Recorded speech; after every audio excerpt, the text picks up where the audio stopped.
Hey everyone, it's me. I am coming to you from the South Chicago suburbs, and it's a little bit windy and breezy out today, so forgive me if you are unable to hear me, but I am outside in my mother's garden on the porch. I should say deck, not porch. And I just wanted to give everyone an update on my journey.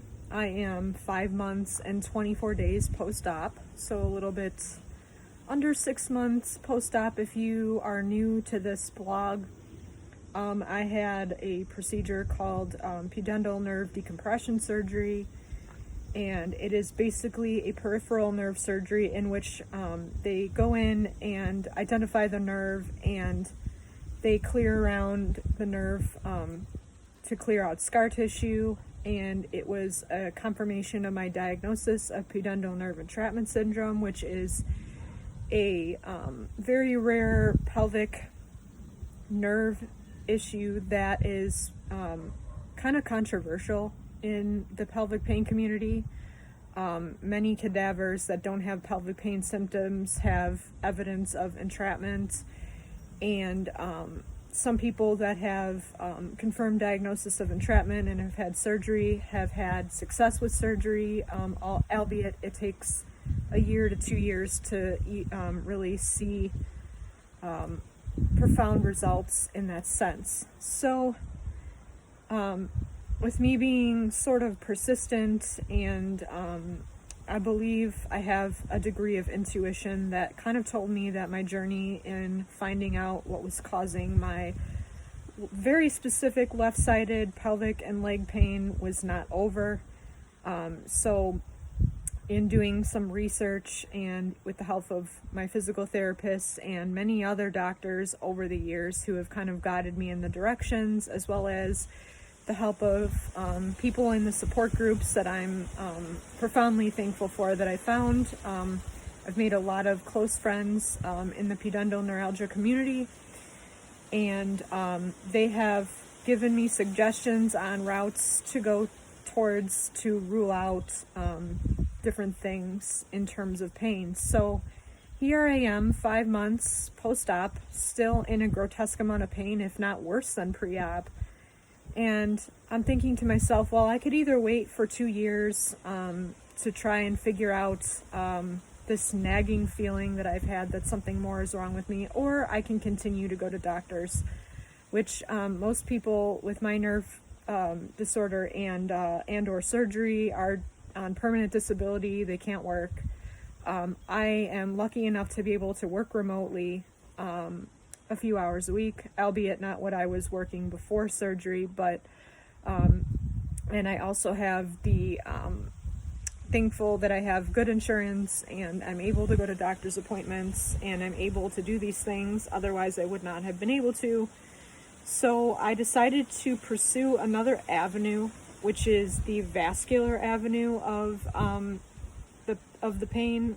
There are a couple of different rarer or more rare vascular syndromes that are out there that people have. One of the more common ones is pelvic congestion, which may or may not be seen with MRIs with contrast.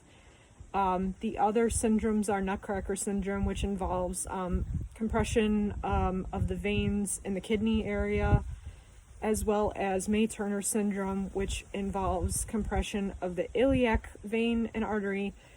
So I decided to do some research on those conditions, and I made an appointment with an interventional radiologist, which, if you don't know, is a very cool kind of doctor who, I don't know if they have a specialty. It's mostly vascular, but they do different procedures and have the latest techniques in imaging to kind of diagnose these unseen conditions, or rather conditions that most eyes kind of overlook when you have standard testing. So I decided to go ahead and make an appointment. Was able to get in, and beforehand I had emailed the receptionist and asked if they had doctors that were specific or in pelvic pain, because if you don't have the right set of eyes on your symptoms, you're never going to have answers. So I made sure that they were familiar with pelvic pain and was told yes they are, and so I made an appointment. And when I went in, he took a look at all of my images and timeline of write-up of symptoms and everything else, and he was pretty sure that I have May-Turner syndrome, which is the compression of the iliac artery, which is our vein, which goes down into the leg, and it can cause a lot of left-sided symptoms. If you don't have proper vascular drainage in the pelvic region, or lack thereof circulation in the pelvic region, it can cause a lot of different pain issues, including bizarre neurological symptoms. So my pain being on the left side, my left leg being very affected, having a lot of issues with fainting, lightheadedness, unable to stand and walk for long periods of time, as well as you can kind of see a little bit of discoloration between my two legs. Sometimes you can miss it if you're not looking under the right light, but with the right set of eyes, I did have someone look at it, and he was pretty sure that I have May-Turner syndrome. So it is a turn of events, I would say, for me, because I was so sure that I have pudendal nerve entrapment syndrome, which it's possible I have both, but I'm thinking this is a more simple solution to my issues. No guarantee of my pelvic pain being resolved, but it does answer a lot of questions in terms of my symptoms. So my next step would be to have a venogram, which is a more complex CT scan of the vein system, with IVUS, which is basically their way of telling where the holdup is.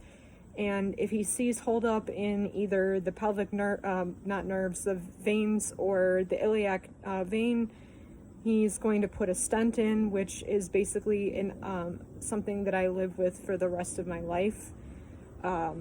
So that I'm waiting for insurance approval, but that's where the road has taken me, and I'm both hopeful, cautiously optimistic, and also sort of in shock, because there are some people with May-Turner syndrome in my pelvic groups that I sort of overlooked. I was aware of the condition, but I never really considered I had anything like that until now. So here I am, scared, nervous, excited, angry at myself for not ruling this out sooner.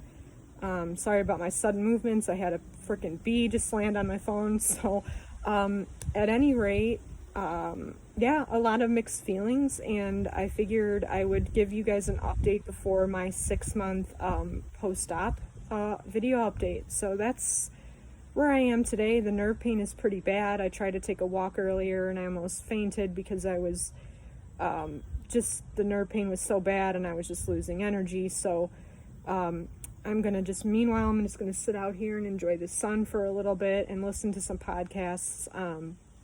So I appreciate everyone's kind words and reassurances. And for those of you who have been watching my pain journey thus far with all of my depressing videos, I appreciate you bearing with me.